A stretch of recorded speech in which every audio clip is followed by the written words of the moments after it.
was such a beautiful song. Such a beautiful song. Did that so nicely. You know what's the funny thing about that song, too, is that that's not the song I thought we were doing this morning. I don't know why. I remember thinking we were going to do an Indigo Girls song this morning. And is this an Indigo Girls song? Oh, it was the Indigo song. Oh, good. Then I looked at it, and it was exactly what I wanted. Okay. I love it when that happens. That's awesome. Okay. You know it's going to only get better now, right? I mean, you just... So we've been talking about joy and this season, and I've got, the whole church is kind of talking about joy to the world, and they're following sort of the classic Christmas carol, Joy to the World. We're doing our own sort of twist and take on that thing. It's 300 years old this season, but we're kind of playing with it in a little bit different way, although we're using some of the same texts from the Bible. But I've been calling it Joy 1.0, sort of how do we think about joy? And last week, I forgot my mister, but last week we talked about the essence of joy as being this reality that's at the heart of all realities. It's the very ground of our being. It's not about happiness. Joy can be a pathway toward happiness. You can experience happiness as a consequence of that. You can also experience happiness and not have a sense of joy, right? I mean, so many of us, so many we know, perhaps, or we've had those times in our lives where we have had happiness, and yet happiness seems fragile, seems temporal, seems here and then gone, because it's not the same as joy. Joy is what anchors us in life. It's what holds us together. And as I talked about the Ecclesiastes text, just to help give us reference and perspective on the whole thing, I came out with a little mister and talked about in the text where it says, vanity of vanities, all is vanity, or as the word is translated, hevel, vapor, all is vapor. And in case anybody would forget, I just give a little spritz, and that's your life right there, right? That's kind of us. We're here, we live, and then we're gone. But that is not a bleak scenario. It's not a bleak prescription. In fact, once we grasp the temporality of life, the impermanence of things, we begin to realize that the essence of life has so much more. And that's a process. It's a process. I'm going to talk a little bit about that process this morning as we look at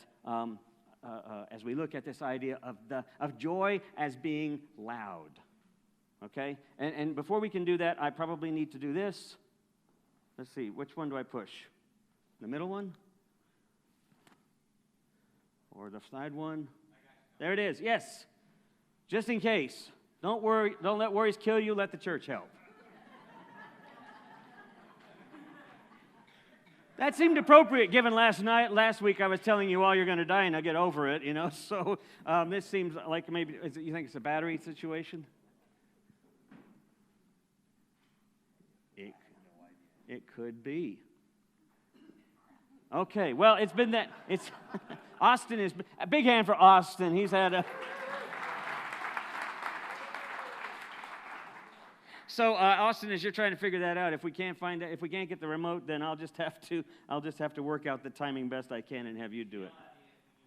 Okay, you don't think you're going to be able to get a battery for it? Okay. Oh, you're stalling for time right now, okay. All right, so at this time of Advent, what we try to remember is we try to remember the birth of Christ, right?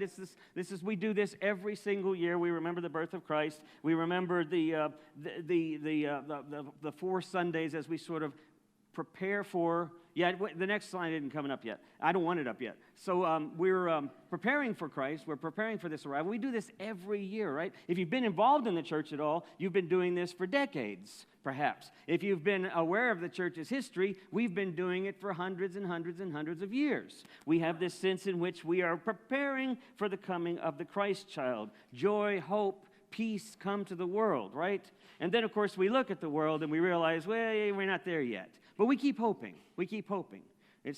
I always think of this as sort of I hope I don't step on, I'm going to step on a few toes. I always think of this as a Joel Osteen kind of thing, where Joel Osteen's always smiling, and he's always looking out there, and he's always saying, don't give up on God. God has a plan for you. Does that sound like him? Yeah, God has a plan. God has a plan. Hold on, right? And we've been holding on for 1,500 years, 2,000 years. And so what I don't want to do is disparage how you understand all of this, but what I do want to do is challenge it. Because joy is not something we have to wait on. hope and peace are not something we have to wait on. And the church hasn't always done a great job of reminding us that we are the ones incarnate. We are God incarnate in the world. We are part of this incarnation. A little bit more on that in just a minute. So, do we have it yet? What I want to suggest is that the prophetic text that we read, Isaiah, and I want to say that Psalms is a prophetic text. We always read Psalms 23 at a funeral, right? We almost always just read that at a funeral, or when we find ourselves in a foxhole, or we find ourselves dealing with a terminal crisis in our lives. We always read that. The Lord God will makes a place for me, sets a table for me in the presence of my enemies. Lord is my shepherd, I shall not want. Leads me into green fields. We always read it in that context. I want to suggest to you that what Isaiah is saying and what the psalmist is saying for our time today is wake up. We're in the midst, even in the presence of our enemy. Guess what? They should be coming to the table too. I'll never forget the time we had a diversity meeting, our first diversity team. There were 2 atheists there, as well as a couple of conservative evangelicals, as well as ethnic diversity and sexual orientation diversity, all at this diversity table as we were thinking about how we help the church as a whole begin to think through diversity. And I remember someone looking at, going like, well, why would an atheist want to be here? Right? And I remember one of the other members going like, why don't we have more atheists here? I mean, everybody should be at this table. Not because we're trying to change everybody. We're trying to connect. We're trying to relate. We're trying to be a part of the kingdom here and now. So, does it work? Oh, okay. So this is what we're going to, which one do I push, do you know? The forward arrow for forward. Okay. Ah, yes, it works. Good job, Austin. So here's what we're going to do. Here's what we're going to look at. We already did the church sign. We're going to look at 2 boys looking up. We're going to have you know what? This was the wrong list. Okay, don't worry about it. You don't know what we're going to be looking at, so never mind. We'll just take that one off. Go back to there. Don't let this may be more prophecy than I realize. Okay, so here's what I want you to do. I want to introduce to you, first of all, it's interesting to me as I listen because I realize we have infants that are with us sometimes. We have an infant here today. That's lovely. That's wonderful. We have small active children in here. We have restless leg syndrome, some of us do. I mean, we have all sorts of components that sort of make up. We have a dog in the house, and we have all sorts of components that make up. We start the service off with something like the mean, you're a mean one, Mr. Grinch, and our visitors are going, I don't know what's going on here. Or we might start it off with Comfortably Numb. Or from Pink Floyd, we might start it off with Crazy Train, right? I mean, we do things because what we're trying to do is to change the way we see the world, to transform our daily lives and recognize the sacredness, the transformative, healing, joyful presence that's already there. But the challenge for us is that we have to change our worldview. We have to change the way we look at the world. And that's the challenge for all of us. Because we grow up in certain cultural contexts, certain psychological, social contexts, we're sort of entrained into certain worldviews.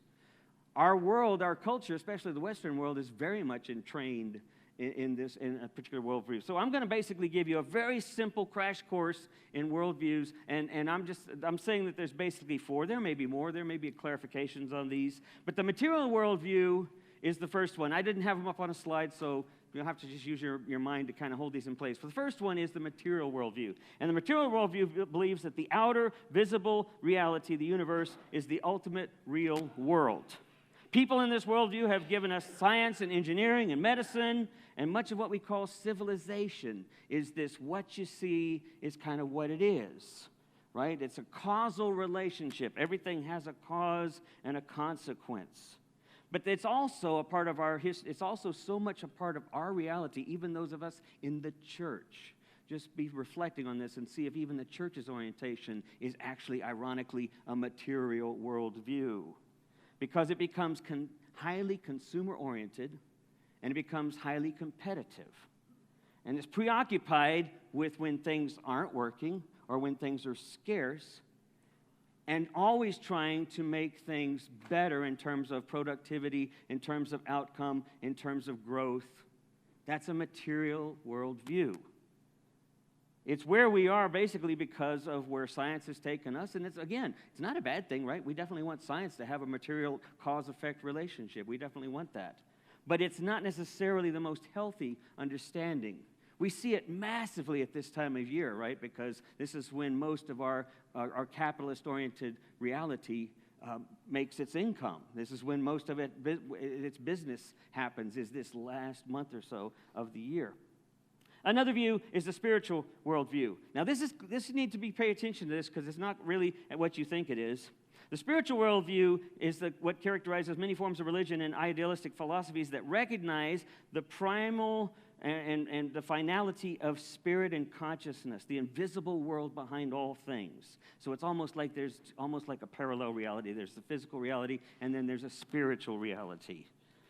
And we see this very much prominent in most mainstream religion, especially Christian religion, but most monotheistic religions too, is this idea that there's this world and that there's the other world, and that they often overlap. And sometimes we even speak of where that overlaps is a liminal space. So when you travel around Ireland, some of you all traveled with me around Ireland, we'd see the holy wells on the side of the road. We'd see the pilgrimage paths on the mountains, because those were places that you would touch the eternal, where you could connect, where somehow the spirit world and the material world come together.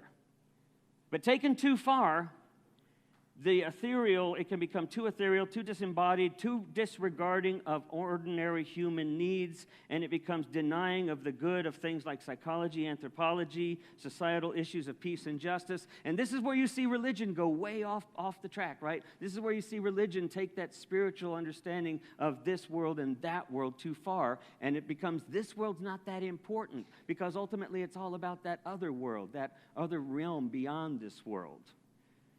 And so that becomes the emphasis. And yet that's a very unhealthy emphasis, because it trickles down into how we relate to everything, as important or unimportant. So the priestly worldview is the third worldview, and that's basically where you have all of your sophisticated, trained individuals, and we're the ones that do one of two things. The priestly role models are either those who maintain this divided understanding of reality, or those who try to point out the inconsistencies or ironies of that reality. So they're either officials hired to maintain the status quo, or they're not always hired. Well, I can't say you're hired not to maintain the status quo. That would not really make sense, would it? I mean, that really contradicts the very reason for having the material worldview, is to have someone that protects it, that keeps it intact. So what do you end up with then? You end up with people often trained or raised in that understanding, and they begin to challenge that understanding. And what do we call those people? Annoying? Troublemakers? The Bible tends to call them prophets, but they usually end up on the short end of the stick. But so priestly have this shadow side to them. The priestly worldview has this shadow side that hasn't gotten there, it isn't there as by virtue of its sort of structure, but it is there waiting, sort of its shadow side, that's starting to look at reality and question things. All right, so the last view that I want to suggest is the one that we talk about in here all the time, but I never really help you sort of nail down why this is important. The fourth worldview is incarnational. Now, in the church and in church tradition, we talk of incarnation as happening at Christmas. We talk of incarnation as when the birth of the Christ child happens, that's God coming into the world, born into the baby Jesus. But you see what's happening there. We're still talking spirit world, material world. God just decides to come into the spirit world. And even though we know that that's not necessarily how we really think about things, it's hard to break free from that understanding, because we're so entrained neurologically and behaviorally in the idea of cause and effect. And so we can't see just right off the bat, oh my God, you're gleaming with God's presence. We don't see that. We don't see the wonder when you get mad at me. When someone gets mad at me, I don't see the wonder of the sacredness and all of that. And how can I be present to that? Instead, I see the cause and effect, and the fence goes up, and the walls go up, and the fear comes up, and I see basically a material worldview. You see what I'm saying? That's where we go naturally. The incarnational worldview says it's always been matter and spirit are the same thing. They are intertwined. They are different. I mean, what am I trying to say? They are imperceptibly the same. What was your word? Thank you very much. I was looking for indistinguishable. He's like my spouse. I mean, he you know, where you're sitting there and you're always completing each other's sentence. You know, that's what Brad says, because when we're in our meetings, Brad's like, I know what you're going to say. What's that song? And then he'll say the song, and like, how do you know that?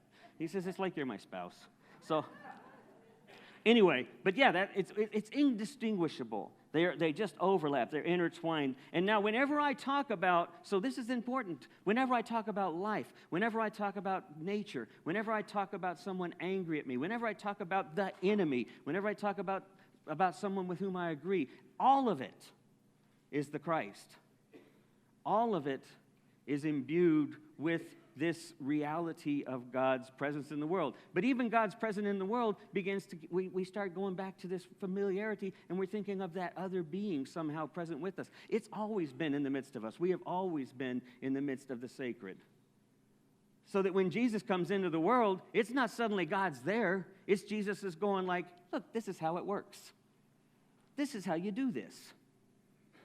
So these people over here who've always been excluded, no. They're part of the whole thing too. It's all the kingdom of God. It's all the reality, and it's all possible. It's all redemptive. It's all sacred. So this incarnational reality is where we have to get. And it's kind of like once we get there, the reality is, well, let's see if it works. Yep, go back. Once we get there, if your eyes are opened, you'll start to see the things that are worth seeing. Many of us know what I'm talking about because many of us have gone through this process of transformation where suddenly we no longer see things as separate. Now it's just a day-by-day, moment-by-moment opportunity to stay in training, to be a student in learning.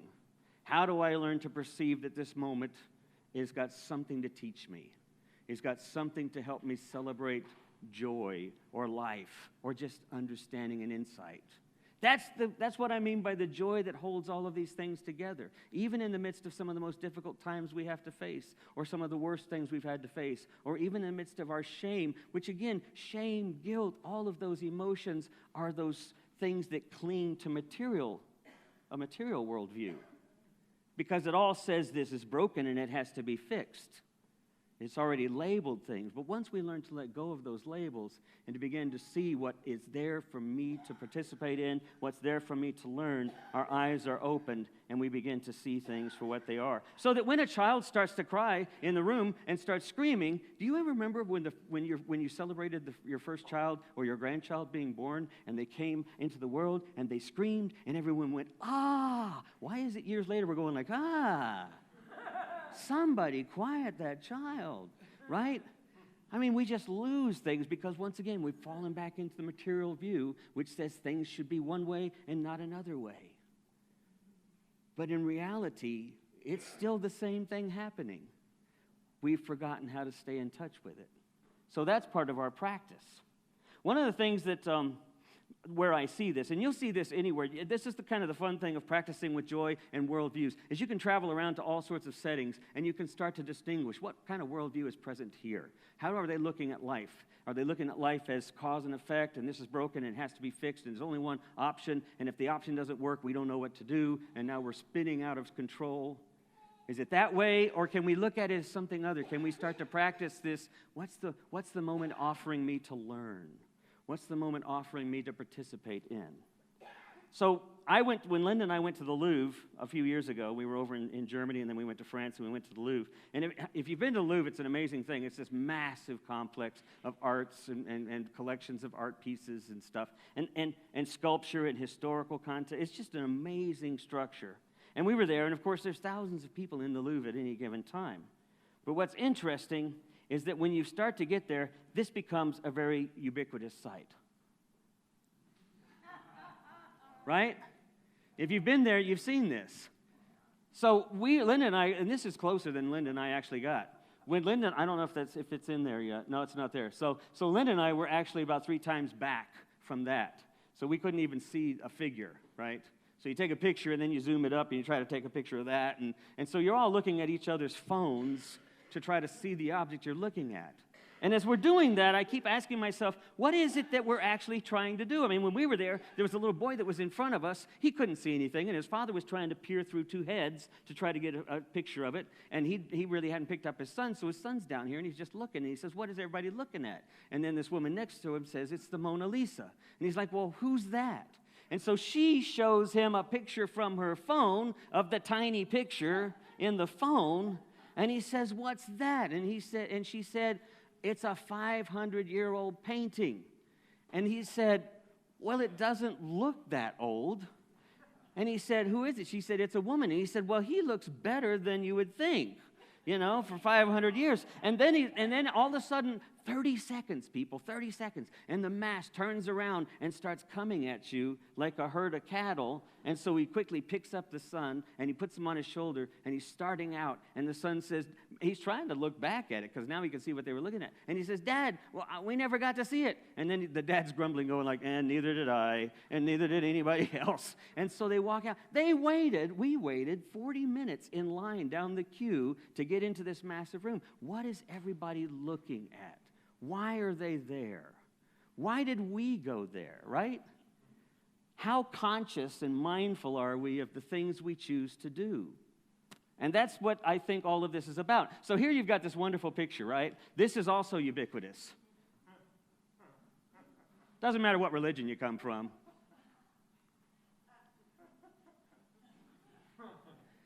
Everywhere we saw a piece of art, the first thing people wanted to do was take a picture of themselves with the art. But here's the thing. Does anybody know what Apollo's looking at?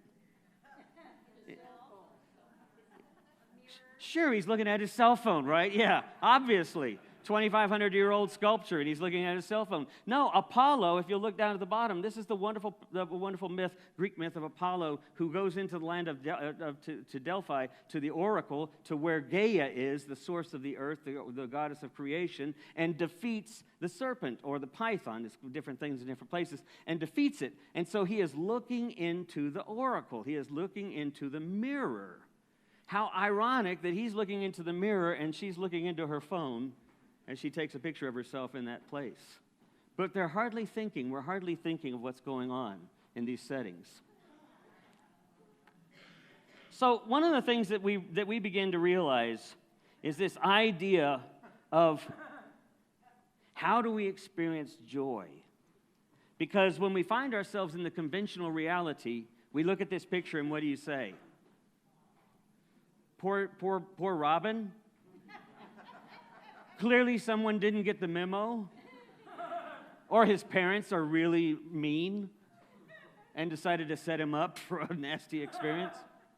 Or is it possible, like the kid I once met at the Ice Capades, it was the Ice Capades, the Disney Ice on Ice, and they were celebrating Anna and what's the other girl's name, the other woman's name? Elsa, and they were celebrating that, so you saw hundreds and hundreds and hundreds and hundreds of little girls all dressed up as princesses, and then here comes this one kid, probably 8, 9 years old, and he's just marching in the crowd of his sisters had a slumber party, 15 other little girls all dressed up as princes. He's wearing a Millennium Falcon uniform. The whole white uniform, and like a soldier, and he's marching through, and my son and I look at him, my son goes, "Stay strong, man." What if, in fact, he chose the lesser role? What would that mean? What kind of person is it that goes into the tribe and says, something's not right? I think I'm going to choose the lesser role and see what happens. That's what joy does. Joy invites us to be more mindful about what it is that we're doing, about who it is that we are in the midst of all of the other stuffs that are happening. So, we're just going to pass that list because it has nothing to do with anything. I want to share something very quickly. I got a couple of more things here to share, so hang tight, Ben. So I was at Whole Foods yesterday and had this amazing experience. I was finishing up working on some stuff, and I went into the restroom. I went to the wrong restroom. They're right there on either side of each other. One of them has a W, the other one has an M. That's all they have. It's just a W and an M. Did that one come up here? Yeah, there you go. This isn't it, but it's just like that. It's basically a W and M. They're just inverted. They almost look exactly alike. And so I walk in, but that's not the reason why. I walk in and I immediately realize there's no urinals. It's all stalls. I'm in the wrong place. Luckily, there were no women in there. So I got out. I walked right across the way, went right into the men's restroom, where there was about a 75-year-old Latino woman at the mirror. And I thought to myself, that's why I went to the wrong room, because out of the corner of my eye, I saw her go to the right. I went to the left. She's clearly in the wrong space. She doesn't speak English. I said, she had to pass 3 urinals to get to the stall. She was at the sink. I walked up next to her. Hola, señora, I said. I have very bad Spanish, so I just kind of did the best I could. Hola, señora. She looked back. She was stunned. She looked at me, and she said, ¿Por qué está en aquí? And I said, ¿Está hombre? ¿Esta es hombre? And she was looking at me like, yeah, I can see you're a man. Why are you in here? And then I pointed to the urinals, and she went, oh, Dios mío, you know. And then she looked up, and I looked at her, and I said, she was like getting kind of upset, and I said, es no problema, es normal in Europa. So I said to her, basically, it's not a problem. This is normal in Europe. Which didn't help her at all. Because now she's not sure where she is. So she storms out of the bathroom, and I still had to go to the bathroom. So then I come out, and she's sitting at a table 3 tables away with her daughter, who then is eyeing me suspiciously, because all her mom told her was there was a man in the woman's restroom who was talking to me. So that when I smiled at them and waved, they both grabbed up their stuff and walked quickly out of the store. And I thought that was a funny moment, and I enjoyed that. But here's the thing. Here's the thing I want to kind of give to you at the end here is I was doing this, and there was a young man that was standing not too far away, and he had his daughter with him, and I won't say much more than that other than they're really wonderful members of the church, young adults. They tend to be in the main sanctuary and stuff. And he had it was his son that was with him. And his son's probably even 9 years old or something, and he was kind of funny and active and stuff. And the young man said, what was that all about? And I just kind of gave him a quick synopsis of it. And I said, how you doing? I hadn't seen him in a while. And he says, fine, I'm here with my kid by myself, just kind of being a dad, and my wife's in Nashville. And I said, oh, yeah, Nashville, cool, that's neat. What would she be doing there? It was just an innocent question. He said, it's not really something to talk about. And I said, oh, okay, no worries then. And then he said, she's there because she's dealing with some family members who have addiction issues and such. And I said, oh, that's hard. And he said, yeah. And he said, you wouldn't look at our family like us and think we would have addiction issues in our extended family. And I said, you'd be really surprised. And he looked at me and he said, what? And I said, and I'd explained that, well, our family certainly had a lot of these issues. And I said, but here's the thing. I've learned this over the years. You can't look at anybody, anywhere, at any given time and not realize either they're going through something or someone they love is going through something or they've gone through something terribly challenging in their life. Or if not, they're just lucky that hasn't happened yet, but they will, because everyone, everywhere, in every instance, somewhere goes through something or is dealing with something. And it was like his eyes opened, and he just took on this expression of kind of comfort. And I kind of smiled at him, and I said, it's really the most that it's probably, if anything, the one thing we all do have in common is this shared reality that we all live in the desert, in a sense.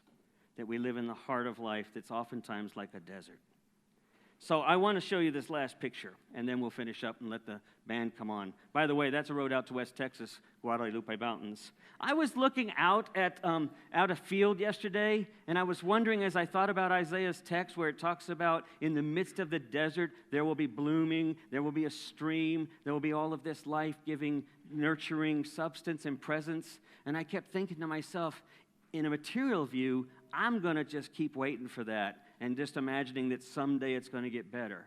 But an incarnational view says you're missing out on all sorts of joy that's possible even right now. But to get there, you have to be willing to sort of let go of the old way of seeing things, and that's challenging. You know, I invited you last week to start loitering, right? To just start hanging around places and just start noticing and asking yourself questions. What is life teaching me? Remember, when I say life, when I say the presence, when I say one another, I'm speaking of the cosmic Christ. I'm speaking of Christ in the midst of all things, of God and eternal or sacredness in the midst of all things.